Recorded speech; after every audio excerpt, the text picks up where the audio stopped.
Mesdames et messieurs, chères jeunes filles, je tiens tout d'abord à remercier Claire Brisset et les organisateurs pour m'avoir conviée à ce colloque sur le droit des filles à l'éducation. Un thème d'actualité. Selon l'UNICEF, près de 129 millions de filles dans le monde sont privées du droit à l'éducation.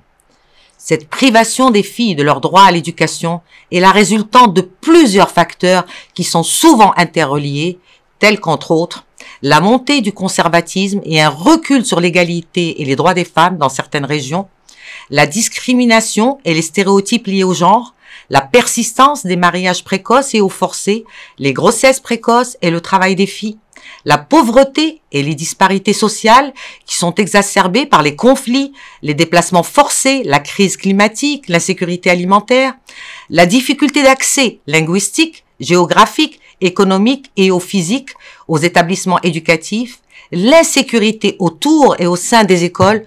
Environ 60 millions de filles sont victimes d'agressions sexuelles sur le chemin de l'école ou à l'école chaque année. Chères participantes et participants, garantir le droit à l'éducation pour toutes les filles sans discrimination aucune est plus que jamais d'actualité.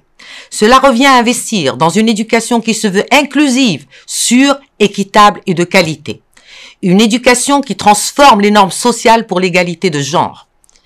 Une éducation qui permet aux filles d'apprendre, de se sentir en sécurité, d'acquérir les connaissances en matière de santé sexuelle et reproductive, de santé mentale, de citoyenneté et de culture des droits de l'homme. Une éducation qui permet aux filles, et notamment les plus vulnérables, de développer leurs compétences numériques tout en ayant connaissance des risques et des dangers en ligne. Une éducation qui permet aux filles de développer les compétences nécessaires pour être autonomes et avoir accès à des opportunités professionnelles et au marché du travail. Une éducation qui libère le potentiel des filles, leur permettant ainsi de s'exprimer, d'agir et de devenir des actrices de changement dans leur environnement familial, éducatif et sociétal.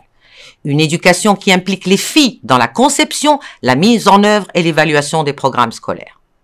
Chères participantes et participants, une éducation sûre, équitable et de qualité, accessible à tous les enfants, et ce dès la petite enfance, est non seulement un levier pour l'égalité des genres, la santé, mais également un investissement pour un développement humain durable.